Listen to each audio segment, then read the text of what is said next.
All right, what is going on, everybody? Welcome back to another Serious Angler podcast, episode number 232. As always, I'm your host, Bailey Eyewear, and joined with me is the captain, Mr. Andy Full. What's What's going on, up? dude? Oh, long day. Fished this morning. Went out to lunch with Big D, Destin DeMarion, and Jeff, and then fixed my boat. And now we're here. So, long We're day. here, we're here, and it was, we were talking about this offline with Ben before we started recording here, but dude, I am absolutely sick of summer. I'm already like, it's I'm August. melting. I think everyone's sick of it, but like, I should take that back. My fiance loves the summer. She loves heat. I cannot stand it. If it was like low 40s every day for the entire year, I'd be the happiest man alive. I don't know about low 40s. That's pretty chilly. But I would Okay, take mid 40s. I would take a mid 60s year round. Yeah, I can't even do that, dude. That's too warm for me. Like low 40s at night, low to mid 60s, I'd be the happiest person alive. Although I don't know how well bass would thrive in that weather, because once you start getting like far up into Canada, where that temperature zone is, there's not a whole lot of bass. So we'd have. If I could wear a sweatshirt and jeans all day, every day, I'd be the happiest person. Like I would wake up every day with a smile on my face, just knowing that I'm not going to sweat my balls off every single day. So here's my deal. When it's 40 to 60, it's shorts and hoodie weather. When it gets to be 20, you say 40s? yes. You're nuts. So once it snows or the temp gets below 25, then I put shoes on. I can't do. Okay, I like mid 40s, but I can't do shorts mid 40s. Sandals and shorts mid 40s. Sandals too. Oh yeah, man. Okay, dude, I got this weird thing. Like, it is really weird. My entire body like radiates heat except for my feet. Like it could be 80, right now, it could be 80 degrees, and like I'll just be sitting down, my entire body's sweating, and my feet are just like, it feels like iron. I have frostbite. Yeah, I have like nerve damage in my legs. No, you just need iron. You have poor circulation or something. I don't know what it is. You might be dead. Yeah, just kill me now. No, you already are. You got cold feet. That's bad. So, yeah. But good show today. We have Benjamin NOWAK joining us again here. It's been a while since we've had Ben join us. But a couple quick notes before we get him on here to talk about the summer to fall transition, probably the toughest time of year universally around North America, for bass at least. It's pretty brutal in my experience. But before we get into that discussion, a couple quick notes for you guys is that we are still running the Hobie Eyewear giveaway over on our Instagram page. So if you guys want to head over there, enter to win. You guys can get a chance to win the nice shades that Andrew loves to wear that are featured on the Hangover. So those shades that you see Zach Galifianakis, is that who pronounced Zach that? Galifianakis, man. I'm working on like. Those are actually Hobie Eyewear shades that he wore in the movie. My hair is getting there. The beard is definitely ready. I just need the hair to grow a little bit. But I did get some bad news. I do have to get a haircut before I go to this wedding. So Zach Galifianakis Day is going to probably have to wait. Hold on. I want to. I'm sorry to do this to you, Andrew. But I don't care. Go ahead. I was like, this is like the dumbest thing ever, but it like made me so happy that I put it together, and it makes me laugh every time I see it. Where the heck is this thing? Where is it? This is absurd. I'm calling blasphemy. It's on our Instagram, right? Yeah, it is on our Instagram. Yeah. Okay. And you know which picture it is, I'm sure. I need to share screen this because it is absolutely amazing. So for folks on YouTube, you're in for a treat in a second. I'll share my screen. Tell me that doesn't look like Andrew. It is amazing. I could get my beard and hair like that after a long boat ride. It won't be hard. Just got to give me a pair of aviators and I'm right in. So for those listening and not watching on the YouTube, Andrew looks he's like the twin of Zach Galifianakis, and they're wearing like the same shades. Like those are Hobie Eyewear shades right there. They're pretty thing. So yeah, we're giving away some shades on our Instagram page. We're going to run that until Monday Night Live next week with Matt Beatty. We'll give them away. And then other notes before we get Ben on here. I got a tournament this weekend with Destin, but I don't know if I'm going to film that yet because I haven't gotten my stuff together and I'm leaving tomorrow at like 4 in the morning. So I'm probably on the water as you guys are listening to this, but we have a video up yesterday as of now when you guys are tuning into this. Andrew put out a Ned rig video. Do you want to dive into that really fast, Andrew, before we get Ben on? So yeah, we're just talking about rod, like my rod reel and line setup for deep water Ned rigging. So like that 20 to 50 foot range, and kind of gave out a little bit of secretive juice on some sizes that I use that I don't think people use in their Ned rig arsenal. So I would definitely check that out. We're gonna have to ask Ben about that. I think Ben's a big tube guy. I don't know how much of a Ned guy he is, so we're gonna ask him here in a second. Force some juice out of Ben. I think without further ado, we should bring him on here. Our good buddy, Mr. Benjamin Nowak. What's going on, dude? What's going on, dudes? So I got a question really quick about the Ned rig thing before we get into this. So the Ned rig thing, we've talked about it offline. I think Andrew, I had talked to you about this A little bit. in our last thing with Alex. Are you fishing like secret? So is this like a summertime only thing for you, or you do this all year long? All year. Okay.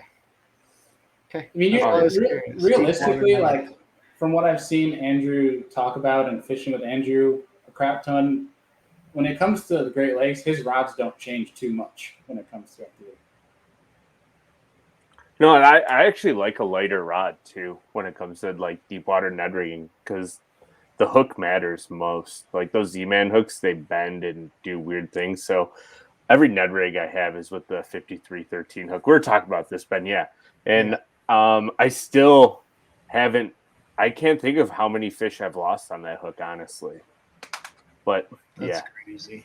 Yeah, I would have to agree, man. Like before we dive into all of the summertime transition stuff, man, like I could think of one rod, maybe two rods that I would only need for spinning setups. Yeah. Like you give me like a 7.1 to a 7.3 medium or medium light rod, and I'm like set.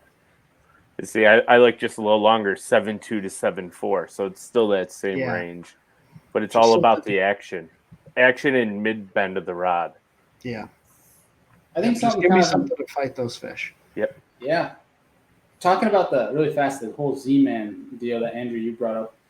I used to kind of like try a bunch of different Ned heads before Andrew taught me a lot about Ned rigging. And like basically now, and it's Andrew's fault, I won't use a Ned head that doesn't have an owner hook in it. If it doesn't, then I'm not going to throw it.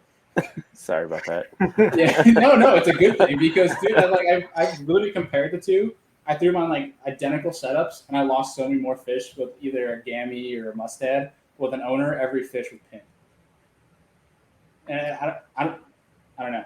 So here's the biggest thing I will tell you about the hook, though, is that I found with the owner is you can't come straight up with it. You have to sweep.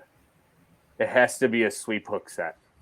If you come straight up, it pops, like, especially when you get to the heavier weights, it pops their, like, kind of like a big jig, right? If you set it wrong, it's going to pop their mouth open and come flying out. But that owner hook with the heavier head, I found when you sweep it, it pins in, like, that top corner of the mouth, just past, like, the midsection. It gets in the bone every time. That's crazy. Yeah. I may need to play with those hooks because I have some as well. Like, I have some, and I don't think I've poured anything on those hooks. I use a Gamakatsu 111, which is like a O'Shaughnessy bend or Sprout bend hook. It's just a little different. Yeah. But yeah, that's crazy. I need to try it, man. So really fast on the hook conversation here. Andrew, I know you've had a horrible experience, but Ben, I'm kind of curious if you've experimented with them. But Hayabusa, have you ever experimented with those? I played with the treble hooks, and I was not a big fan of the treble hook. They're like slick coated. So bad. I've not fished a drop shot hook, but I'm so particular with my drop shot hook. So like, it has to be. I'm a huge fan of a Nico style drop shot hook, and I'll even go to like the Owner mosquito hook was the very first drop shot hook I ever really, really liked, and it's very similar. Like if you put it up next to the Nico style hooks, it's very similar to the Owner mosquito hook. It's just a little bit smaller. So if you're going to nose hook something, the mosquito hook is still one of my favorites for that. So I am not a huge fan of just regular drop shot hooks in general. And then when you talk about like off I don't want to say off-brand, but when you talk about different brands that aren't your staple Gami owner, I just don't really venture out too much. I'm playing with the Ichikawa Nico hook right now, and I really like it. I heard their drop shot hook is really good. I almost bought some, and I was like, I don't know, because I don't know anyone who uses them. But all the reviews I've read on the Ichikawas, they're phenomenal hooks, like all the way across the board. Yeah, Same with Decoy. They're just super expensive. nice. They're like $5 or $6. Yeah. Ichikawa is not terrible. The other one is a spear point hook I'm playing with. That's like how I feel. They're new, aren't they? Yeah, I got some in a Monster Bass box, and I saw Justin Lucas actually posted a picture of a smallmouth, and I was like, man, that hook looks just a little bit funny. Isn't this the same thing I sent you, Andrew? That he had that is almost like, what is the brand that used to make? Was it Vector or something? Trapper Tackle. Trapper. Yes. Yeah, and I saw that. And I was like, I hated them, dude. They would break. Fish would like just jump off randomly because they wouldn't get past the actual turn in the hook, especially when you were drop shotting on them. Mm-hmm. But the spear point, I've not lost any fish yet. Granted, I've not caught any like big ones, so it's not like a great trial. But at the same time, it's working. It's better than the Trapper Tackle hook. That's why Trapper used this. So I'm assuming you've used the Gami split shot drop shot. Yeah, I used it forever. So I went from owner mosquito first drop shot hook. Then I'm like, man, I want to try a real drop shot hook. So I bought those, and I'm like, these are terrible. These are so bad. See, this is such a weird dilemma because Andrew says the same thing. Destin says the same thing. They're so bad.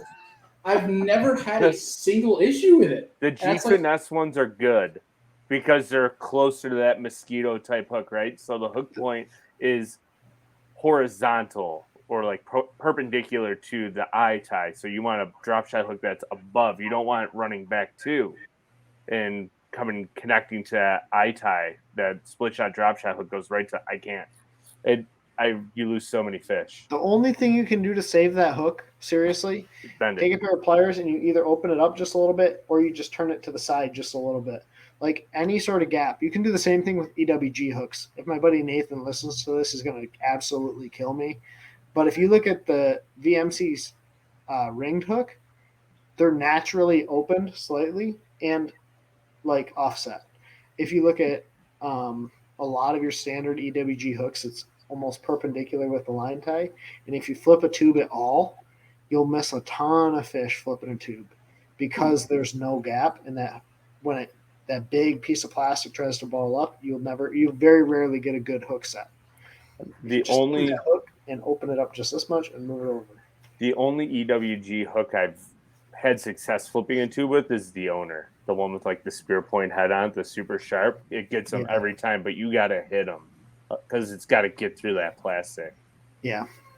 Yep. Well, I think I'll experiment more with drop shot hooks when I start losing fish. But I can't remember a fish I've lost this year in the past 2 years of using the split shot. But I don't know. It's just your setup, dude. It just works for you.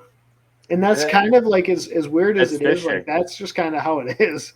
Like if it works for you, you've developed a setup where that works. Or I'm just getting lucky these past couple of years. You also don't drop shot. We'll go with the latter. Much, so you say I don't drop shot fish so much? For smallmouth. You will soon. Wait, okay. That's another discussion for another day because I have that out every time I go out with you. We'll talk about it a later kayak fisherman. I think the more pressing matter here that we want to talk about is that it is literally August 26th right now as we're talking about this. As we're talking about offline with temperatures dropping, in the next couple of weeks we see, Andrew's looking at a extended forecast of temperatures getting down. We almost kind of see a small transition starting to happen. Can't wait. Getting into the fall months. And I think I really do believe that this is the hardest time of year when it comes to bass fishing because I feel like fish all over the country do something completely different. But I feel like fish are changing not only daily, but almost to the hour where they're doing something entirely different. And I feel like it's hard for guys, find a pattern one day and the next day it's gone. And the next day it's back and then you can't find it. It's done for the entire fall. It's all over the place is really the best way to describe it. So kind of how I want to start this is, and we'll kind of start from the beginning and kind of work through the details to try to almost create this discussion of how to best it's almost impossible really, but how to stay on these fish that are transitioning into the fall pattern. Because once they're in fall pattern, and you know this full well, especially if they're smallmouth, they're pretty easy to stay on if they're in that fall pattern. And we're going to do our best to talk smallmouth and largemouth throughout this discussion. But I think the first things first, and we'll obviously go around the room here. What are kind of like the first things that you guys will look for, for like a telltale sign, like even like just showing up to the ramp that you think, okay, transition is starting to happen? Yeah, for me, it's the first cold morning. So like the second I start to get outside and I need to put a hoodie on, or I need to start to it just feels a little bit different. I actually think the fish and the birds and like the ecosystem recognizes what's going to happen before we do. But like that very first cold morning where I'm like, man, I need to put my bibs on or my long sleeve on for the run. That's when I'm going to start to say to myself, okay, today might be a little bit different. These fish might be moving a little bit. And that's not to say they're all going to move, because they won't. You're still going to have a ton of fish in summer patterns, a ton of fish that are up in your shallow summer stuff. But like that's what I'm going to have to start to kind of be cognizant of what's going on out there, because it'll change so fast. I agree. I think one of the first things I look for, not just that cold morning, but when you put your boat ramp in, I'm huge in temperature reading. So like if I'm out for 4 days straight and it's like 78, 78, 79, 78, that morning it drops to 75 or 74 or 73. I'm like, okay, these fish are going to be moving today because there's just something a little different. And then you run down the lake and you can tell the temperature difference, not besides the bibs and stuff. You can start putting your mindset into that fall transition mode. Be like, where are these fish going based on this water temperature change? Where do I think they're going to go? And what do I have to look for? So that's one of the biggest keys for me is water temp. That first initial water temp drop at this time of year, late August, early September. Because once it starts dropping, it usually continues. Right. So, like when you see these signs, and it's kind of almost in your brain that these fish are going to start getting on the move, right? Getting out of. I mean, some places summer patterns might be they're always on the move. They're suspended. They're chasing, and Ben, you deal with. We've seen it on your channel before. You're dealing with fish that you're literally having to use a screen to chase them all day in order to get on them, right? So, in a circumstance where that these fish are starting to transition, you got the boat in the water. I mean, what is the first thing you're going to check out? Are you good? Say you've run your summer stuff, doesn't pan out. Things are starting to transition. Like, what is your first move to try to get on these fish? I'm going shallow, like not just like kind of shallow. I'm going like really, really, really shallow where I know there's some sort of moving water. This is smallmouth or largemouth. It's just an area where I know when the fall transition starts to happen, bait fish want to start to move towards moving water areas, because a lot of bait fish actually spawn in the fall as well as in the spring. And so they're going to push up in these shallow creeks and in these shallow bays and by little rivers or creeks that flow out.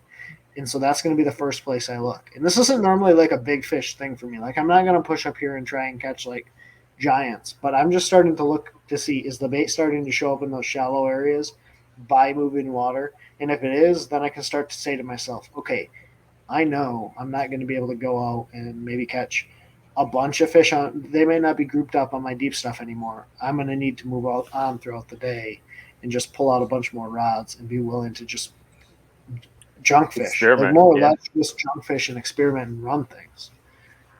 Right. Now, Andrew, from you kind of have a similar perspective, but being that predominantly a giant Great Lake that you're on in the fall, I mean, what kind of things are you looking for? Access to wintering holes. It's kind of funny because our smallmouth goes straight from summer pattern to fall pattern to winter. There's not like a day or a week transition. They literally go from one to the other, like in 2 days. So it's like, okay, at my end of the lake, I know where the wintering hole is. So I kind of know the halfway point of where these fish are going to move. We have like, it's kind of funny, kind of spill some stuff here. There's like 3 distinct groups of fish in my part of Lake Erie, that one will head south, one will head north, and the other one will head west. So it's like, where are these groups of fish going to move to? So I want to look at my graph and figure out where those wintering holes are adjacent to the summer pattern and kind of just start tracking them that way. When your Isn't fish that- go, like, is there a transitional stopping point? Because like a lot of our, so like I'll give my perspective. So my deep fish get on stuff on these massive humps, like these Mhm. massive reefs, and I'm looking for them on the breaks or on the contours, or sometimes they'll get up on the reef and they'll get in the sand spots where there's mixed boulder and sand, right? Yeah.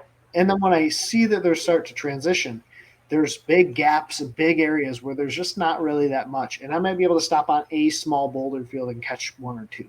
Yep. And I might be able to stop on a small point and catch one or two. But like it's pretty sparse until you get to the fault spot where it's the most obvious fault spot in the world. Yeah. And then the deep wintering stuff, like it's kind of again by the summer stuff adjacent to it. You know what I mean? Like Mm-hmm. Yeah, I agree completely. So like at my end of the lake, we have just a ton of like miscellaneous random rock all over the place, and you can pull up on any rock at any time and catch fish in the middle of the summer. And we have, just on the count of my hands, probably 7 reefs like right in the area that I'm at. And when it comes to fall, the first move that will happen is they'll leave those boulder piles, like you're saying, and they'll all join together on the reefs. And then like a week later, they'll leave the reefs and all go to the fall spot, like that sand bouldery area, and then they go to their wintering hole, like all Dude. together at the same time. So really funny thing happens for me. It's like in the middle of the fall transition or summer to fall transition, this will happen. Giant pot of summer fish, right? They're all in a general reef area. Yeah. Then you're going to get to a point where like they seem to disappear and God only knows where they go. But you can sort of catch fish random everywhere.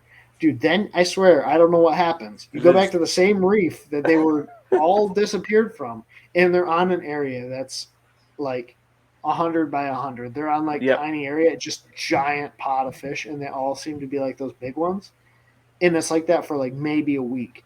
And then they push shallow to the fall stuff, and there's no real transition at that point. It's just shallow and deep, and then like they move back deep eventually. So it's kind of crazy that you say that, because on my end of Lake Erie, we have a shallow bite, but I have to travel west to get to it. So the fish in Buffalo will move to that shallow stuff into like the Canadian side in assorted areas, but those deep fish will literally just join up on like a couple of the main reefs, and then they'll go into just this massive flat area that they'll all be at. Like you could have 100 boats on it, and everyone will catch 25 pounds That's insane. from like the 3rd week of October till the end of December. That's Just insane. dumb. Bailey got to witness it for the first time last fall. So this is I know this is like a wintering bite, right? Yeah. But like I'm so curious about this because we have the similar thing happen, right? Where they go shallow. Well, our fish, a group go shallow. You can bust them shallow till like end of October, first or second week of November. Yep. First, second week of November, all of a sudden those fish are gone. You'll have a pod that stops on that deep reef that they were literally on for summer. For like 2 days. Yeah. And then all of a sudden they move somewhere. And I kind of have figured out a little bit of where they go, but it's sort of featureless for the most part. And it's just this big flat. Yeah, Like that'd be their wintering hole. That's crazy. It's crazy. You can It's so similar. Yeah, So- so I think smallmouth act very similar depending on the body of water, especially in the northern hemisphere where we're at. So like once you get past, let's call it like Kentucky and Cumberland, right? They kind of act just completely different. Right. And really quick note, Andrew. So like, kind of how Ben talked about how he likes to get up shallow and look for any moving water, right? And I know the Great Lakes have a majority.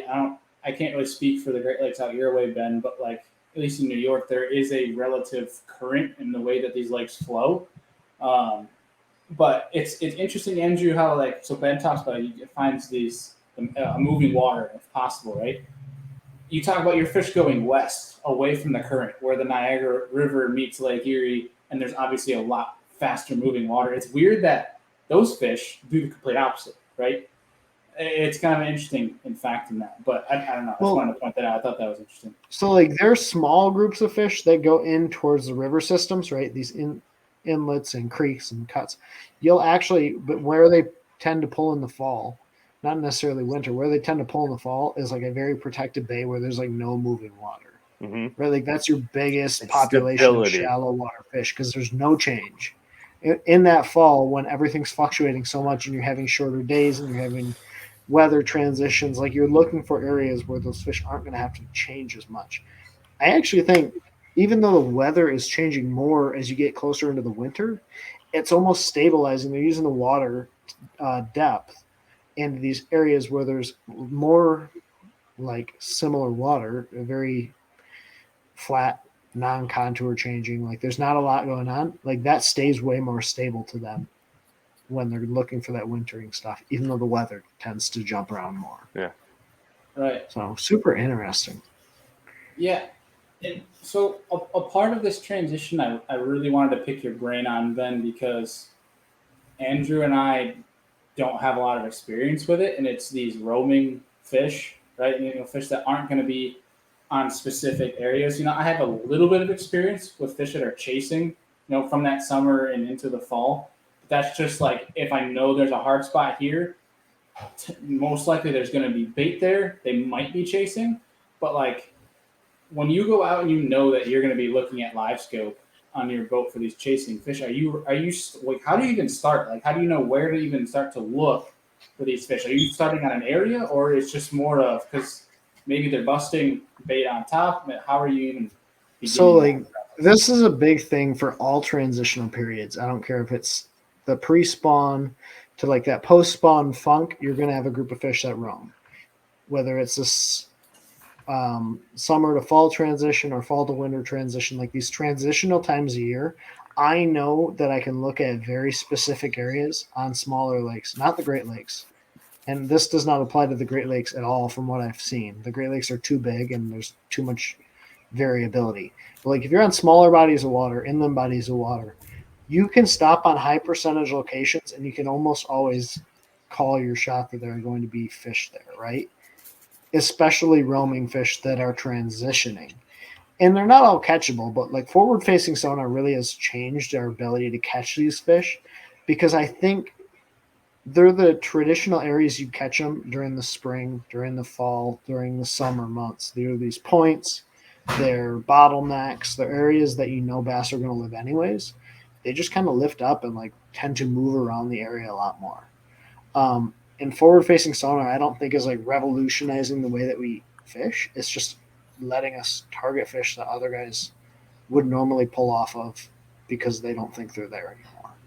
So I'm fishing like the most obvious spots in the lake, just targeting fish that other guys I think have given up on. Right. Okay. So like for me, a fall transition spot where I know fish are roaming, if you have forward-facing sonar, is going to be like a summertime point. It's going to be like one of my favorite summertime points where I know they can then start to push up into the creek, or secondary point before they start to push up in the back of the creek or a pocket. It's just like your most obvious locations that Bassmaster tells you to check, stop on them and scan them with forward-facing sonar and look for like that one grass patch that's left with green grass and there's a suspended fish around it, or there's a couple, or there's tree and there's a suspended fish or a couple. And like it's just really like you and I talked prior to the live stream about the benefits of forward-facing sonar, live scope, live and active target. It's allowing guys to be a lot more efficient. So I don't spend a lot of time, but I'll get up on there and I'll like scan it around. And if I don't see any there, they're probably not there. Yeah. Right. And so I think this is an interesting topic to talk about because like you mentioned, we talked a little bit offline and you mentioned how a lot of what you do with live scope, and we're going to talk about this later in the show of kind of how live scope and forward facing's changed over time. But we'll get to that obviously later. But these fish that you're stopping on the stuff that's like obvious, right?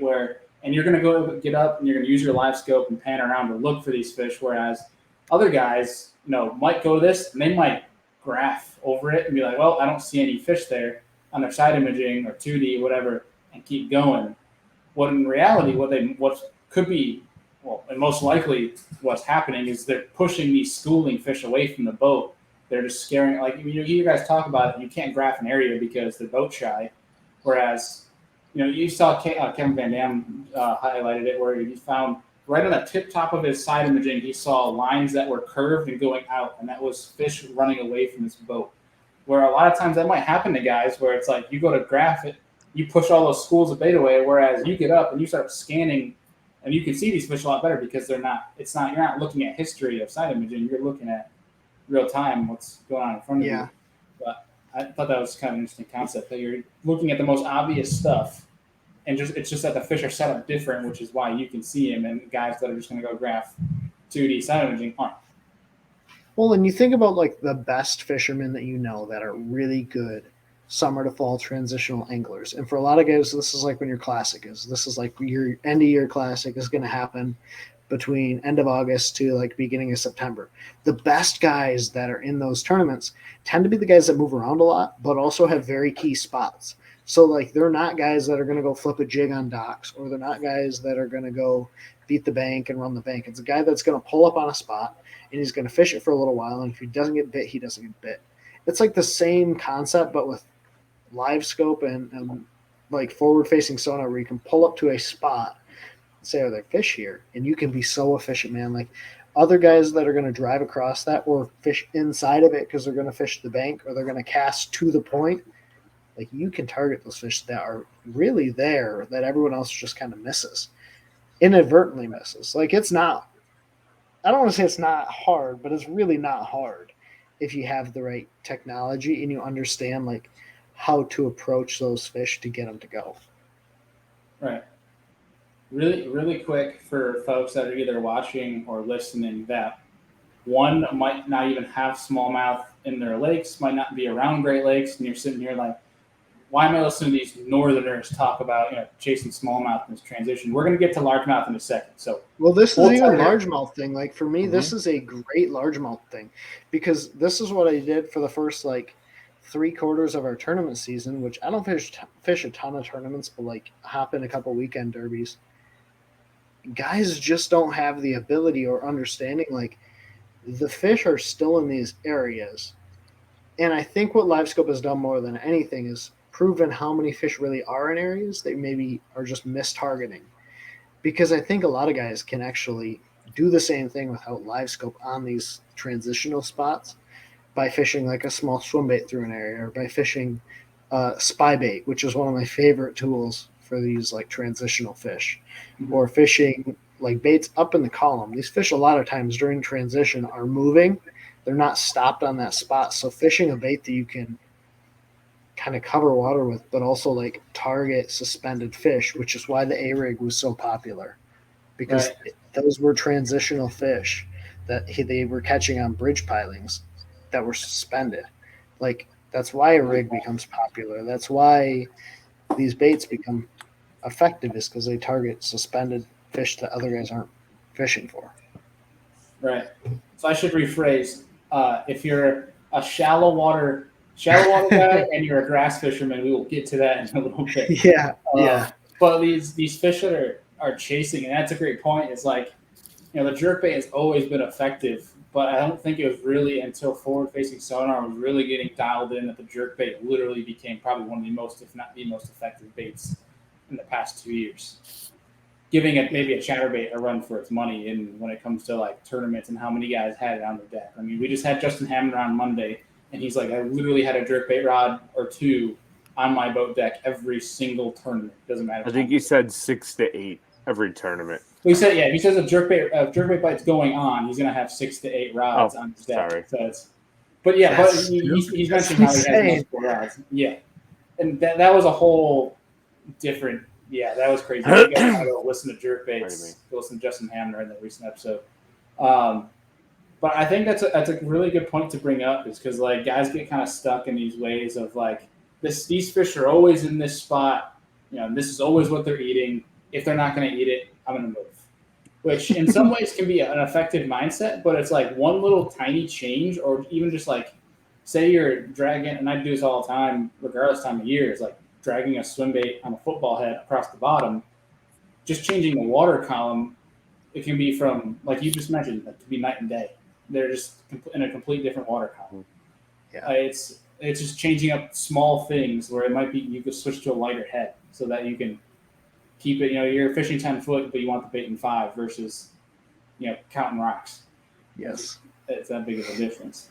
And that was going to be my segue to when you're in this transitional period and you're getting out of summer. I mean, are you changing your bait and presentation? Are you changing the speeds at which you're using these presentations? I mean, how does your mind work for that? And Andrew, obviously, I want to get your take as well. A lot of times I'm going from baits. Okay, so summertime I'm looking for I'm going to fish a drop shot. Summertime I'm going to fish a drop shot, probably a crankbait, mixing a wobblehead and like a tube, right? Bigger baits. I'm going to search for the bigger bites out of these big schools.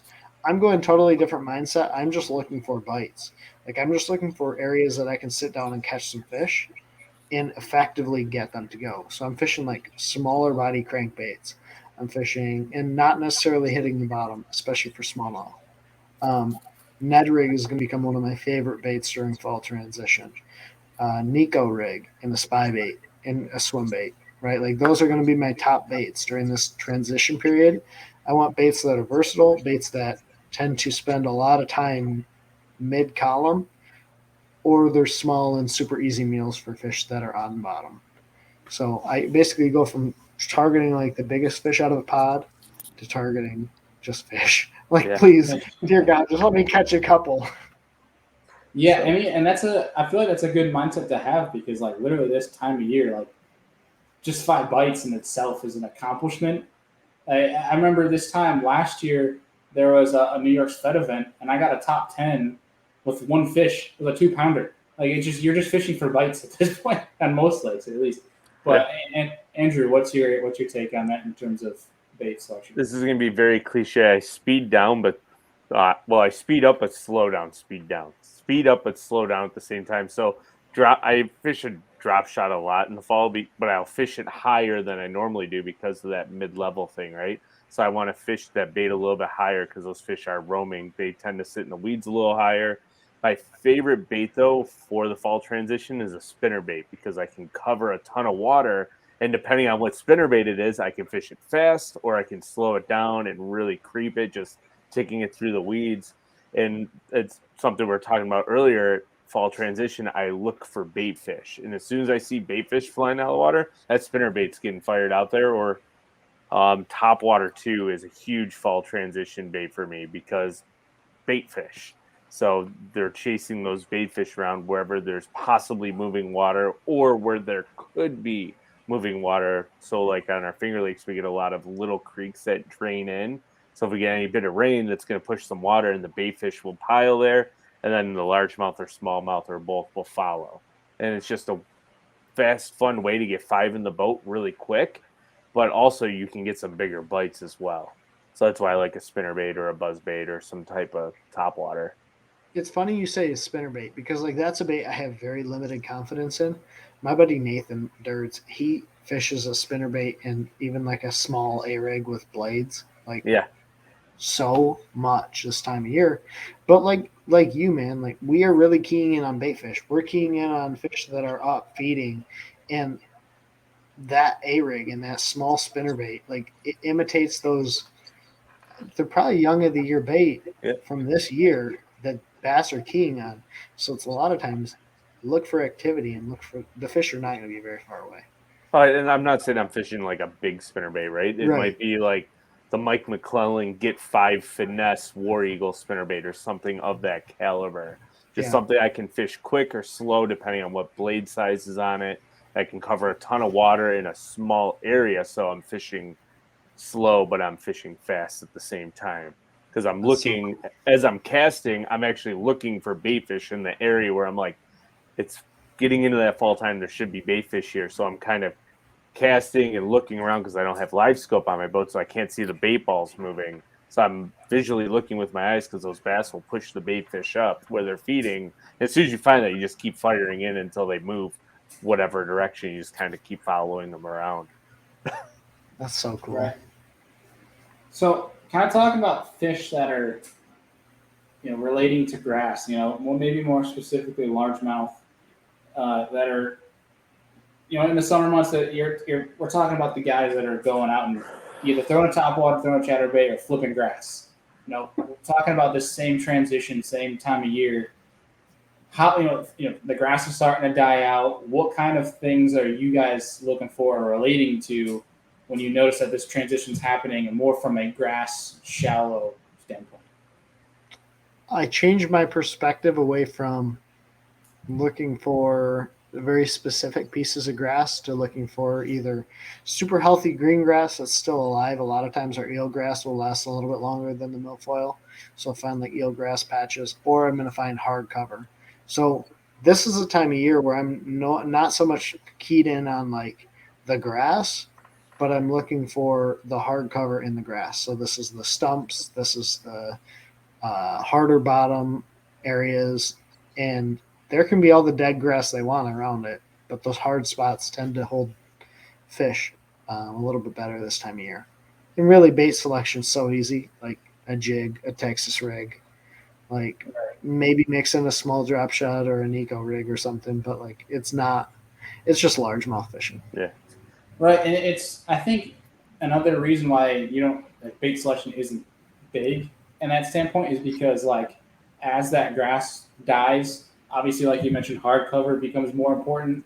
The more healthier grass becomes more important. They're going to have more fish, like in one clump's going to have more fish than that one clump did in the summer months, because obviously it's going to condense those groups of fish down. Where, we all know what competition does with bass. I can't tell you how many times Andrew's been like, dude, there's another fish in there, the way he ate it. Like, because when fish eat one and it screams off, that probably means that there's more fish in there because it's competition. And it's tiny details. Yeah, and so it's something like that where bait's probably not important. It's literally just need to get something in their face, like you mentioned with largemouth fish. But I think one way to kind of almost put an image in people's heads of kind of what happens with the grass is like, as that grass dies, and how Ben mentioned he's looking for healthier grass or hard cover. When you think about like a really hot day with sun, and those fish are relating to shade, as that sun gets higher and the shade gets lighter and lighter, it condenses those fish down. It's kind of the same concept. You're just looking for those high percentage areas. As it gets later in the fall, more grass dies. And when the grass is gone, go find wood or go find a dock that's still in the lake, and you're probably going to find a lot of fish. The other big thing for me too this time of year is actually fishing topwater, and I kind of left it out, but like for the largemouth, this is when I'm going to pick up like a popping frog or like a buzzbait or something that I can fish around small patches of cut grass, or I can fish around the mats that are grown up, or like I'll punch this time of year too, because what happens a lot of times, your 4th of July grass is all really started to be like really matted up. It's like the second hard big push of grass, and then they're going to do one more like spray on our lakes right before Labor Day weekend, and like right now is when all that grass is going to die, and it's all going to mat up and get in like these giant mats and nasty areas and next to docks, and it's not going to be a super high percentage location where I'm going to catch fish out of all of them. But if I keep a punch rod in my hand and I'm throwing that topwater or I'm throwing that jig and I notice there's a matted bit of grass, I'll punch through it. And if I catch 1 to 3 bites throughout the day punching because I picked it up 20 times, it's a bonus fish. And a lot of times it's a pretty decent one. Mm-hmm. I got to experience that in Chickamauga in early November, and I was out with Caleb, and it's just like that one, like it's all dead grass. Then you just see this like gold, and it's just green cheese and everything. And Caleb's like, "You got that punch rod back there?" And I was like, "Yeah, why?" He goes, he points at it. I'm like, "Oh!" Literally, this first flip, it just didn't make inches, and he was like, "Don't!" and screaming down. We probably caught 5 fish out of that clump, but like, that's so cool. It's just it's almost, it makes. I feel like this transition is so hard, but so simple at the same time. Well, it really is junk fishing, man. Like, this is the time of year. I'm going to have so many rods on my boat, and I can try to narrow it down. But, like, I'm really just trying to target the highest percentage locations, because it seems like either fish are super congregated and they're all in like very, very small location, or they're just everywhere. And Right. it makes it so hard because you got to cover so much water just to get a couple bites. Yeah, I agree. And that's one of the hardest things for me because I try to be like a very methodical fisherman. But this time of year, I do find myself like I'll pull in the area and I'll flip in like 10, 15, 20 times. And I'm like, they're not here. And I'm running all over the place because we're chasing a bite, not to say in the fall. Like in this transition, you're almost chasing that bite to find that active school of fish to give you a clue on what to look for next. Because as soon as you find one school of fish in a part of the lake, you can almost replicate it based on the transitional period. And that's the hardest thing. You have to cover water to figure out exactly what they are looking for on that day. And then the next day you'll go back out. And I think this is where a lot of people get caught up on it is they'll try to replicate that same pattern. And the next day will be something completely different. And then you just have to find that and then run with that. And a lot of people have issues running patterns, Well, so especially like, this transition period. and what's so funny, man. So last year I went out and it was I think it was a Saturday. I went out with my buddy Ron, caught him in shallow water, moving water, hard spots, smallmouth. The very next day, I went out with my buddy and I'm like, man, we are going to crush these fish shallow. Like, bring a crankbait, Yeah. bring a spinnerbait, a swim bait. They were gone. Like, not just like one or two, like gone, zero. And it's funny you say that too. I bet you the conditions were almost identical. Yeah, but you know what happened, dude? So like conditions rolled over throughout the night, almost identical in the morning, and then all of a sudden, like a light switch flipped. It got sunny and hot, and we went out deep and busted them. So we went from like 2.5 to 3 foot of water, crushing them the day prior, to my almost like my summer stuff again, and just absolutely busted them. It's crazy how much they can move. Yeah. So, Yeah, and that kind of deal kind of translates in a lot of places too, which is kind of a cool part. Kind of simplifies things. Like it's really more. I feel like in the transition, it's more of you really got to cover water. Like you can't lock yourself into a certain area. And this is the time of year where it like coming from my personal standpoint, being in a kayak sucks. Yeah. At least when you're gonna fish lakes, okay? Like if you're fishing a river system or a creek, you probably don't have this problem. Your bite probably never gets that bad.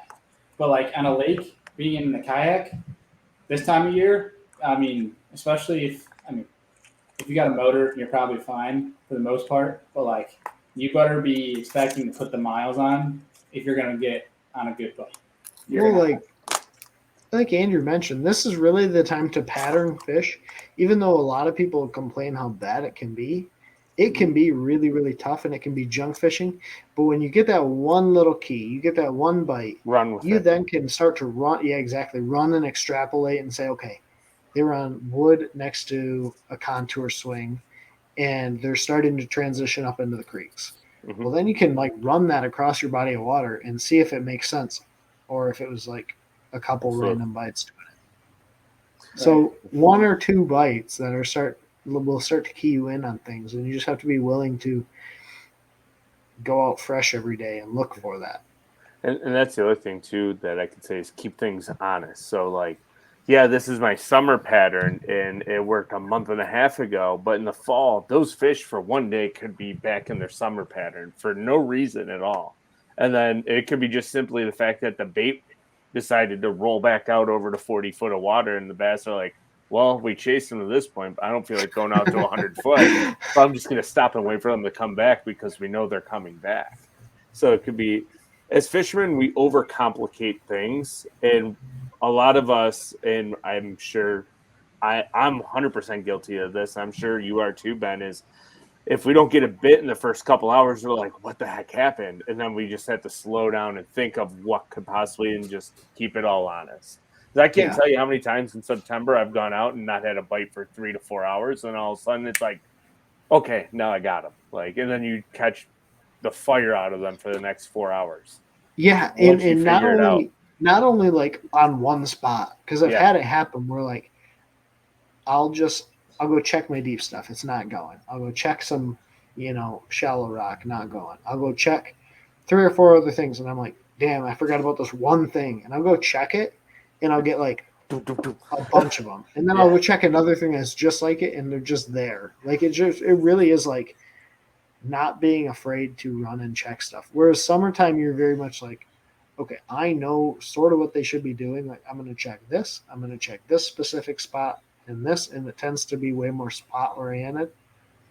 Fall time, it's like, how many different things can I try to get a bite? If you have 100 different waypoints, run them all, because one of them you're gonna stumble into them somewhere.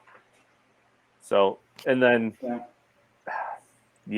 and a lot of time it's hard cover too. Like for whatever reason, like Bailey mentioned, trees, because it's just grabbing some heat, and the bait fish will get up there and spawn, and all of a sudden that whole flock of bass will just follow. Mm-hmm. It's just funny. They'll be nowhere, and you'll hit one tree and be like, oh no, now you gotta go find every other tree, and there might only be 5 of them in the lake, but all 5 of those trees are gonna have a mother load of bass on them probably for no reason. Well, and a quick nugget too. I mean, I think we saw it, not that it was that exact time of year we're talking about, where last year where Livesey won on Chickamauga throwing a frog and a cheese, but like it can still translate to exactly what we're talking about, especially down south where you have those grass fisheries where you can find what they call, that cheese. You guys know what I'm talking about. Yep. That retains so much heat. There's bound to be fish, especially this time of year. I mean, it's later in the year. Right now we're starting up here in the north. We're going to start going through this transition over the next few weeks. Whereas like down south, they might be going through this in a month from now. It's that cheese can be dynamite, kind of like how you saw Livesey. The cheese is the cheese. The cheese. But I think is there anything big that we might have skimmed over for the transition? I think the biggest thing we can probably take away is just like a lot of people go out sometimes, and I'm guilty of this all the time, expecting almost like an analogy of I'm expecting to go do algebra when really it's just simple math. It's just dumb it down. Mm-hmm. Try things. Yeah, you'll find try things and fish all of your confidence baits, because you never know which one is going to get bit on any cast. Like one of the biggest things I've learned fishing tournaments in the fall transition period is when you get into an area and you're like, I want to catch them on a spinnerbait, and you throw it 5 times and you don't get bit on it, probably try something else in there 4 or 5 times and keep rotating until you figure out what the fish want, because it's a high percentage area. Don't spend too much time there, but make a couple of casts with everything you have and then leave. Because one of those baits, if there's fish there, they're going to eat it, and then you can translate that the rest of the day. Mm-hmm. Yeah. So junk fishing, love it. It's fun. So I think kind of what I want to phase into here, and that's not like we're going to have a full-blown segment on this, but something I want to talk with you, Ben, because obviously you've had this on your boat like almost since the inception of Panoptics, and you've watched it phase into live scope, and now you've seen almost every boat. If someone's fishing a legitimate tournament, it's probably going to have some sort of it on their boat. And I think my first question with that, you being able to see firsthand how this has transpired and transformed, whether through brands and technology or seeing creative ways of how guys have used this thing, is it almost becoming kind of like, how down south is with electronics, where the shallow bite's getting better and the offshore bite's getting worse? Do you think that just angler intuition is going to start shining brighter than these guys that are out there looking at their screen all day long? Like, do you think it's going to start hurting more guys than helping guys? I think the biggest thing you're going to see, so northern fishermen just as a whole are way more slower to adapt than the southern guys. Guys up here, unless you're a very serious angler, especially bass fishermen, are way less apt to go out and spend the money on this piece of technology to use it for 4 months or 5 months throughout a year. And so these fish, I don't think, are going to become as conditioned as quickly. But where I think you're going to see it continually shine time and time again are smallmouth fisheries, smallmouth bodies of water.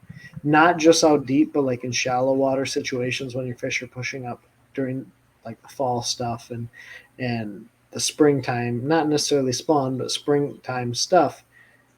Live sonar is going to change the way smallmouth anglers target fish, and the fish aren't smart enough to necessarily make the adaptation as quickly. I just want to say one thing I've noticed though is fish are becoming very sensitive to this technology faster than I thought they would, especially in clean water situations. So Lake St. Clair, I've already seen fish get ping shy off of live sonar. And so what I think is going to happen is these fish are going to become so smart is to like, you almost have to you have to be a smart fisherman to use the live sonar and be really, really good with it. You just can't put it on there and go to your top area and be like, I'm going to shine these fish all day and catch them. I think there's going to come a time where you have to really, really, really dial it in. So we're gonna have to. Basically, what you're saying is we're gonna have to start long. You're gonna have to take it off 2-pound test and like put a kayak or like bring Bailey out on your boat and have him be like, he's over there. Yeah. 271 feet to the left. No, but I think what's going to happen is like the deep water bite's always going to happen with smallmouth. They're just too nomadic. They roam around too much. They like to do their thing. You're just going to start to notice like guys figuring out unique ways to use the technology to be a lot more effective than others. Right. So it's a cool progression, but I think all it's really doing is helping guys identify and be more efficient than I do think it is like, yeah, I saw every fish I caught. Like I looked at them on live scope. It's going to get away from that. Right. It's cool to kind of see these waves though in fishing, right? I mean, seeing electronics come in and people being like, "Oh, side imaging." There's a point when people saying side imaging should be banned, right? I mean, yeah. Now you're going through this live scope, and then you're gonna have guys start spanking guys that are using live scope that are just like a John Cox or Keith Carson that have just gone off of angler intuition. I feel like angler intuition is always going to be a thing no matter what. I think that's the one constant, whereas technology is going to come in and be effective. There's going to be times when it's a waste of time and space on your boat. Like it's, I don't know. I just think it's cool the different waves that we kind of go through with it. But I think what's cool that forward-facing sonar has done, and this is some conversations I've had with some pros that have talked about it, is there's guys that use it. Like you were talking about, Ben, this transition is you're using it as a search tool to find fish. But then there's guys that know that there's fish there that use it as a time saver in terms of if you don't have it, fish are there, and you're going to go, say it takes you 30 minutes to figure out what they want to commit to. Whereas if you have that live sonar, that forward facing, you're going to, you can make a couple casts with one bait, realize, okay, they're not even reacting to it. You can make that switch, whereas you might have made 10 more casts and wasted more time. Where now you can make your adjustments a lot faster and save time. That's where I think the biggest change you're going to see in the sport is in the efficiency of anglers. And you're going to always have guys, just like guys are really, really good with their side imaging, and you can send them out there and they can find weird stuff that no one else finds. You're still going to have those guys with live scope. But what you're going to see is the guys that are winning Angler of the Year are the guys that use it to be way more efficient with their fishing time. So am I probably – let's just put something out. Am I probably better than Jordan Lee at using live scope, physically using live scope? I would argue probably. Does that make me better than Jordan Lee? Never, ever in the world would I ever say that because he's such a better angler. He's more intuitive. He knows how to find fish, follow fish. Where live scope or live imaging is going to help him is physically go to that spot where he knows fish should be and make his adjustments faster. Are the fish reacting to my bait? Are they not? Are they there? Are they not even there? If they run away? He can literally bounce around a lot more efficiently and be set himself even further apart from me than we already were, if that makes any sense. So you're going to notice these guys that are good be even better. And then you're going to have other guys that, unfortunately, guys are going to run away with the sport. I think it's going to really, really, really separate people a lot faster. And this might be, I know our buddy Adam Bartuzik, if he's listening to this right now, he's going to be very happy with this statement. But I think after talking to Seth Feider about Mega Live, I think you're going to see him have his first win next year because he's only had 2 events really to dial it in. I think you watch him win his first event next year because of the amount of time he's going to save using this deal. Well, you really look at what he did this season. It wasn't so much that he was catching, like, it wasn't like he was doing crazy things. Yeah, he literally just fished the way he wanted to fish all season long. Yeah. You know what I mean? Like, he didn't do anything crazy. He just didn't gamble on anything. He just fished the way he wanted to fish and did exactly what he wanted to do, even on events where it wasn't like the popular thing to be doing. Right. He's going to be so efficient, and it's just going to like continue driving and separating the top from the bottom. Right. Now, here's an interesting question. Well, actually, let me park that question for a second. My last question for you in terms of forward-facing sonar is, and I'm curious your answer because you've had it for so long. If you were to not have it on your boat, say starting next year, do you think would your mind be messed up, or do you think you would adjust okay going back to not having a forward-facing sonar on your boat? All those pontoons on the lake better watch out because I'm about to hit them every single one. No, I think the things that it's shown me are very applicable to like making me a better smallmouth angler and understanding how they transition and move around spots. And like the things it's shown me is just allowing me to be a better, I guess, angler as a whole because I understand the fish behavior on some of the areas more effectively. So if I didn't have it, what I would basically do is just fish similar. Like I know what to look for now. It's just helped me curb that learning curve, like shorten everything, because otherwise I would have had to learn it without it and just like really feel it with my hands, like literally make the cast and feel, okay, this is what this is. Then look at my 2D. Okay, this is what this is. Now it's all like streamlined. Right. Okay. Andrew, anything on forward facing before we move on? I honestly don't have enough experience with it because I don't have it, so I can't really say much. I do think it definitely has revolutionized the game, but as Ben said, I think you're going to see bigger gaps in people winning and learning from it and adapting quicker, and the people that like the old school angler and like not to throw like Rick Clunn down here or not, but I think you're going to see people like in Rick Clunn's class fall further and further behind because they're not able to adapt and use the technology as quickly as a lot of these other anglers. Well, like the thing that makes the John Cox really, really good or the Rick Clunns really, really good is their ability and natural intuition to understand what fish are doing, right? The only thing that I think it's going to really do is take these young guns that are still in the learning curve, shorten it so much, and actually give them new experiences that the old guys are no longer getting. Like, I hate to say that. It sounds so bad, but like Rick Clunn is no longer getting these brand new experiences and learning curves that I think a lot of these younger kids are getting. And they're having so many more so quickly that they're actually learning more. Yeah, good point. It's almost becoming a tech-savvy man's game for the most part. Obviously, you have your just how quickly are you able and willing to cut? Like, how quickly are you able to learn things? And the more experiences you're able to get in a shorter period of time, I think the better you're going to be. Rick Clunn literally had to go out and learn everything and literally invent things, like invent ways to go out and catch fish. There's very few guys having to do that now, if anyone. I think he learned from Cody Huff, didn't he? A college kid, the kid that went out and won like a. I think he won a Toyota on. Was it Rayburn? Maybe Rayburn or Toledo, somewhere down south. He won it live scoping with a big spoon. Cody Huff. Yeah, Cody Huff. He's a college kid. Oh yeah, I think he did that like last year or something.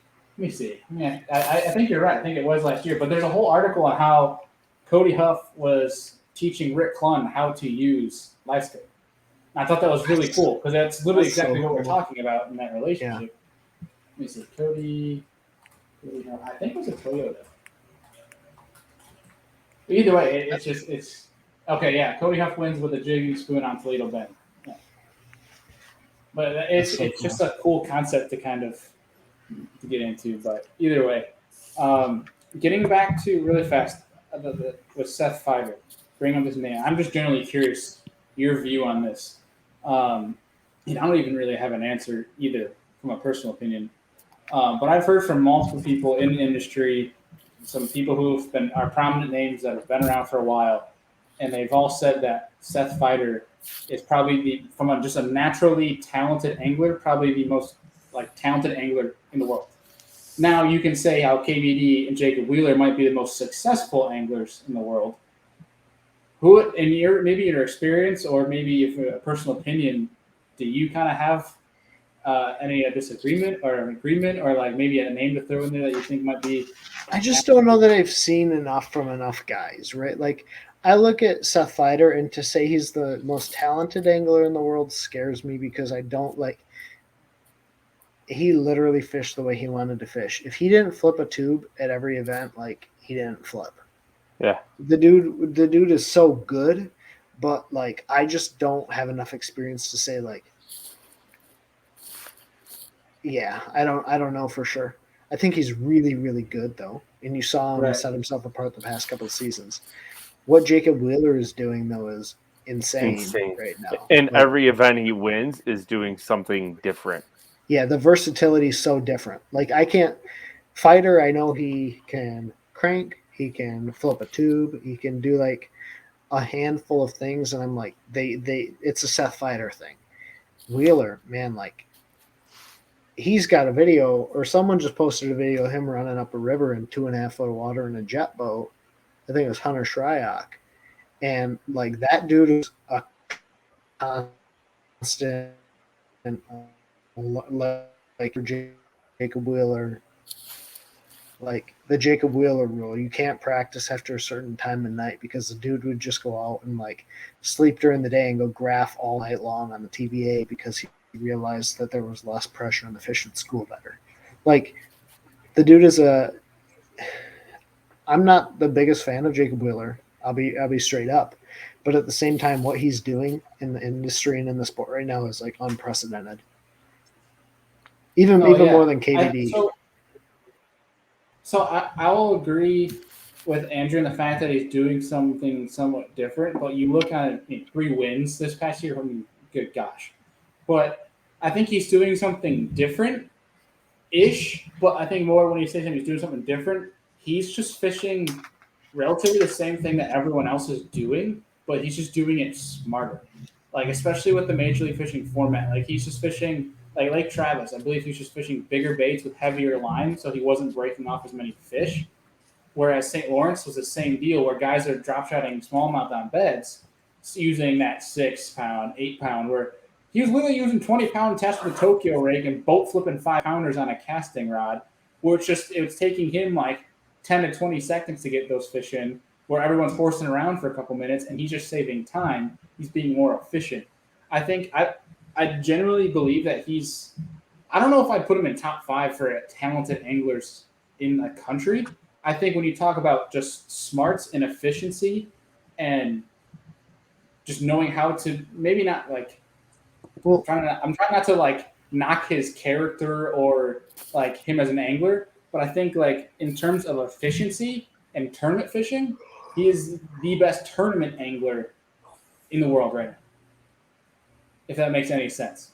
Not saying he's not talented, but I'm thinking just from a fishy guy, I don't know if I put him in a top 5 like a Seth, that sort of deal. But when it comes to a guy just to win, I think he's the best tournament angler, if that makes any sense. I might get backlash from that. That's fine. I'm just, I don't know, putting out a different I don't know enough, right? I don't know enough of the mentality behind how they're doing it. I just know he's uncannily able to find fish that or willing to do things that other guys aren't. Right. Right. Like for him to go Yeah, the major league format, I would always suck at. I would always suck at the major league format because that's just not my style at all. Like Yeah, I'm I would not feel going to be too the guy rushed. that goes and I'm not going to be the guy that goes out and finds those fish that he finds. So I just don't know. I personally give the Major League Fishing guys a lot of props because, like, I mean, coming from a personal experience, I fished a lot of kayak tournaments, and there's a live leaderboard. So essentially, you can, like Major League Fishing, where you can know how other guys are doing if they're submitting their fish, right? I won't look at that at all whatsoever because I know if I see it and I'm getting beat, that will screw with my head. So, like, if I'm on the front of a boat and the official behind me is reading off that I'm getting smoked by 30 pounds, I'm already done because I know mentally I can't do that. So, like, I give them props because, like, I couldn't do it. I couldn't do it. I feel rushed, and when I get rushed fishing, I suck. I can't do that. I don't know. I give them a lot of props just from a mental standpoint. I couldn't do it. Whereas the elites, they can go out, put everything out of mind, right? They don't know how other guys are doing unless they're literally seeing them and talking to them on the water, or like they see 40 boats show up to watch them. They probably know they're doing pretty good. That's about the extent of what they know. But other than that, it's like they can fish free for the most part. Mm-hmm. I don't know. We went down a whole different rabbit hole here, but I was just kidding. But okay, so my last question for you, Ben, if unless Andrew has something for you here, is just kind of our last little fun question. Now, obviously, you've been on the show a few times, so we've already gone through your 3 people that go to dinner question. You've answered that I think probably twice already. But I wanted to mix it up just for fun's sake because I know people like the ending question. So say you're fishing a tournament, okay, and it's a live. It's being broadcasted live. So my question for you is, who is going to be your first call to be your tournament partner? It could be absolutely anybody. Who's going to be your first call to be a tournament partner? And if you could choose who is the color commentator to commentate your day on the water, who would you choose as your commentator? Oh. Tricky. Probably Dirds would be the dude that I call. Just him and I fish very well together. He's my buddy, and we may not do the best, but it's fun. And yeah. Okay. And then Now, someone's going to commentate your day. Man, like Zona just comes to mind because Zona's already a color commentator. But man, I think like Kevin Hart was the other guy that came to mind. To have him out there How about color both? commentating, Like a Zona Kevin Hart, like with like combo. zero understanding of what's going on with bass fishing, just like roast me the entire day and just Oh man, look at this guy. look at this kid, short motherfucker. Yeah, that would actually be really funny. And I can see it. They wouldn't even talk about you. They would just banter at each other. Yeah, exactly. Just let them have it all day. Have you guys ever heard or seen the videos where Snoop Dogg is commenting the LA Kings hockey games? Dude, I feel like it would be exactly like that. That's kind of where Kevin Hart came to mind. He was doing like Olympics coverage and just like color commentating. I think it was on TikTok. I saw it with Snoop Dogg, and it was the best. Dude, I wish that was a commentation all the time. Did you know Kevin Hart was a competitive swimmer when he was young? No. Did you ever watch Kevin Hart's documentary? I think so, but Kylie never really got into it, so I probably played on my phone half the time.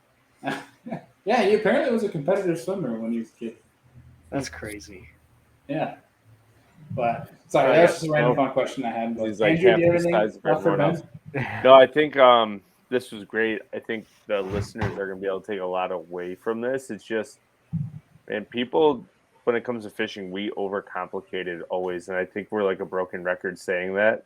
Oh, everybody does. It's not just you, Bailey. We all do it because we get on the water and we always want to catch them the way we want to catch them. So, for instance, as you guys are listening, I was on the water yesterday on Lake Erie, and I was getting short strikes on my drop shot. It was funny. I actually had one that was about 5.5 come off at the boat, and I literally saw the flatworm in its mouth, and the hook was outside. Like, it just came right up to the surface and then opened its mouth. I'm like, what the heck? And then I would have a couple bite it, and I'm like, you know what? I'll just let them eat a little bit longer. And then when I go to lift, they weren't there. So I'm like, I couldn't hook them. My first 5 bites I lost, and it was probably 24 pounds worth of fish That's insane. because they just wouldn't eat it. I know how I'm going to change it. I just have to buy it. So I'm going to go to a straight shank hook. Yeah. I just didn't have the right size in the boat, so I couldn't try it. So now I got to buy another thing. My wife is going to love all these boxes I have coming. Which I will say, so I have to second what you're saying, man. Like, we overthink so many things. But at the same time, like, there's so many small details that will make a huge difference in what you're doing on the water. So fall transition time of year where bites are at a premium, anyone listening to this, like, really pay attention to what's going on. Not only with the fishing stuff, like with your actual gear, but like with what's going on around you on the water. And how fish are biting your bait and how they're reacting to your lure and how you're fishing and moving around and how it's impacting these fish. Because like you said, dude, perfect example was that drop shot fish, but like you can learn that from a crankbait too, how they're eating the crankbait. Or they have one hook on the outside of the face. Yep. So many different things. Like, yes, don't overcomplicate it and just go out and like have fun and junk fish. And then just pay attention to what's going on, and you'll land more fish during the fall transition. That's great. That's a great way to put it. There's like we were talking about earlier. I mean, there's so many times where it's just a simple 1 + 2 or 1 + 1 is 2 type of deal. Where 1 + 2 is 2. That's for you guys. That's what we have. Yeah, I'm trying to force an equation that just isn't going to equal out. And like, A squared end of the plus B day, I'm squared just equals like 3. sending Andrew like a picture of me just like dismantled, like don't know what to do, pulling hair out, like.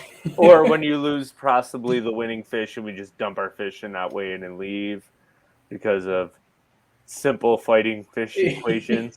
Yeah. Oh, I can be clumsy like that. But Ben, anything you want the folks to know before we let you go here? I don't really have anything. I'm just Any excited endeavors for coming fall. I'm doing some stuff with Do It Molds coming up. They're coming up here, and we're just going fun fishing. And then I have a Canada trip at the beginning of October, so long as everything stays open. So that'll be fun. But beyond that, man, like I'm back to work. So yeah, making content as I am able to make content and just having fun with it. Yeah, I mean, Canada is open now, meaning that it's now St. Clair is now like 3.5 hours from me. Yeah, I'm coming to Buffalo sometime. Here's Maybe the deal, though. To come through Canada, right, you have to get a nasal swab stuck way up your nose. You have to Do you? Yeah. So you have to have a PCR test. You have to pre-register, I believe, like 72 hours in advance. But you can't get the PCR test until you pre-register, and then you have to go back in within 24 hours of you going across the border and input your results of the PCR test. And if it's past that 24-hour mark, you have to do it again and reschedule your. It's a really complicated pain in the butt way to get into Canada. So, yeah, that's you'd be where better I'm off really flying here. Yeah, you'd be better off flying to Buffalo than driving through. Oh, that's weird. Well, there goes my fall plans of going up to Simcoe for a weekend. I mean, you have to pre-register, you have to prove that you're vaccinated, and you also have to get a nasal swab, and it all has to be done within 72 hours. And with COVID cases running rampant again in the U.S., right? You getting a PCR test back in 24 hours is probably not going to happen. I heard wait times are like 4 to 5 days right now in New York State. I think I lost my proof of vaccination in the move to the new apartment. Good luck getting another one. You have to call the state of New York to get it, and it's a pain in the butt. Yeah, well, I'll just cross my fingers that it's in my car or something. Otherwise, it looks like we're getting another round out of the way. But either way, yeah, dude, we should either make a St. Clair or obviously you're always welcome in Buffalo. I now got a couch. I have in the new place in the game. So there's a couch. And I have a spare bedroom with a bed. So you probably want the spare bedroom. That'll probably work out a little bit. But either way, hopefully you can come through, buddy, because Buffalo, especially with Andrew's knowledge, is an absolute riot. So thank you, man. Yeah, dude, I really appreciate you taking the time out tonight and getting your knowledge on that transition. A very confusing time for a bass angler, but it can be a lot of fun if done effectively. So appreciate your knowledge on that, dude, and I'm hoping to apply some of what we were talking about tonight literally in these next coming weeks. Yeah, thank you guys for having me on. It was fun, and hopefully there was some knowledge. And yeah, we'll fish together soon. There's not a lot of knowledge in these 3 windows open on this stream, but so collectively we can collectively. I think we did a pretty decent job tonight. Yeah. Yeah. Good time. No, thank you guys, and we'll fish together Yeah, soon. man. You are always welcome. It's good to talk to you again, and obviously we'll be chatting with you soon. For sure. See you, buddy. All right, boss. We'll see you. Dude, on the topic of Canada, I am just freaking dying to get to Simcoe. I don't care what time of year. I just want to get on the lake. I've never been in Canada. Okay, I take that back. I caught my first Canadian bass last week. Well, other than that, I haven't been in Canada, like bass fishing. We should get a soundboard, and every time you say Canada, I'm just gonna play the "Oh Canada" anthem, like right at the start, like "Oh," it'd just be funny. Like a sound like A. Yeah, hoser. Grab me a Molson. Oh, dude, that takes me back to my days playing hockey. I played for a Canadian hockey team for a couple summers, and that was a lot of fun. Oh, I'm sure. It was like you're probably 16. a damn Yankee every time you walked into the locker room or something along the lines, like a hoser. Honestly, I didn't get a lot because I was only an hour from the border, really. And it was like 16 Canadians, and I think it was four of us were American. The guys from there's 2 guys from Chicago. They got it the worst. They got the Chicago, like the whole accent thing. They were just making fun of the kids from Chicago, and for me, it wasn't really that big of a deal. So it was kind of nice. But that was fun days bringing it back. But I'm excited. Speaking about hockey, dude, I'm excited for men's league this year. Hopefully, COVID doesn't ruin that with the whole round 2 thing that might be happening here. But you getting on a men's league team? You're gonna play some what? hockey? You're getting on a men's league team playing some hockey? Jealous. If not, at least starting. I know a buddy of ours has a pond and stuff in his backyard, and go play out there. I know a lot of open skates at midnight on Saturdays. They usually play. I am in. And they're all if you're around Western New York area, let's get a serious dangler pickup game going this winter. Oh god! Get some Molsons and some hosers and go play some hockey. The last time I skated, I was so putrid bad that I decided I probably will never play hockey again because I went 2 years without playing. My hand-eye coordination was awful. I'm like, oh, this is brutal. I can't do it. Take me back to fishing. Yeah, literally. There's only so much to do when the hard ice comes around. Hard water, I should say. Yeah. But, speaking of which, we should ice fish this winter more. I got to get into it. I think I'm going to do some ice fishing guiding once I get better. Just as a little bit of extra income from now and then if people want it. I want some old perchies to bring home, make some fish wraps and all that jazz. But so I just got a text while we were on the show tonight. I don't have a tournament tomorrow because apparently we missed the registration. So there's no tournament tomorrow. But I think there is a kayak tournament out on Silver that I might just go hop in randomly. Seriously, you guys never? Yeah. We missed the registration. Oh my god! Dustin drove all the way to Rochester. I almost did. I almost drove all the way. Thank God we realized tonight and not tomorrow night. Or yeah. But yeah, so I might just hop in a kayak derp tomorrow. I don't know yet. If I do, obviously I'll film it. But other than that, we have some tournament. We could have fished honey eye together. We could have fished honey eye together Saturday. Oh shit, that's right. Yeah, you I'm have fishing a partner, with Jeff. right? Yeah, I'm fishing with Jeff. Oh boy. Yeah, I was like, I'm not gonna fish Team of the Year points just for the classic. So me and Jeff are fishing together because Tim can't fish. All right. Yeah. Well, whoops. Hey, bud. Figures, eh? Yeah. Dustin should hop out on Erie tomorrow. I think he's still gonna go fish. With our buddy Rich Damianos. Yeah, then go hop in Silver. I can't help you, so I'm just probably gonna go just fishing for fun. no expectations. Just I have no idea. We'll figure it out. Either that, or I'll probably go practice for more tournaments from this fall. But other than that, obviously tournament videos coming out next week. Our Andrew and I's win, where it's probably gonna be posted on next Tuesday. We're gonna get that one out, and then on Monday Night Live, we have our friend Matt Beatty, Lake Seminole guy down in Georgia. We're gonna have him on for Monday Night Live, where we will announce the Hobie Eyewear giveaway. So make sure you guys are tuning into the Instagram page. We posted that giveaway where you guys can go enter. Super easy. Win yourself some free Hobie Eyewear shades. Other than that, Andrew, that is all I have for tonight. Anything from you? September, I have just a few dates left. Fishing has been incredible. So if you want to go catch some giant smallmouth, hit me up and we can get you out. It's been a fun August. I can't wait for September and October because I think it's just going to get even better. Heck yeah. So, sorry, I was texting a client back. You're good.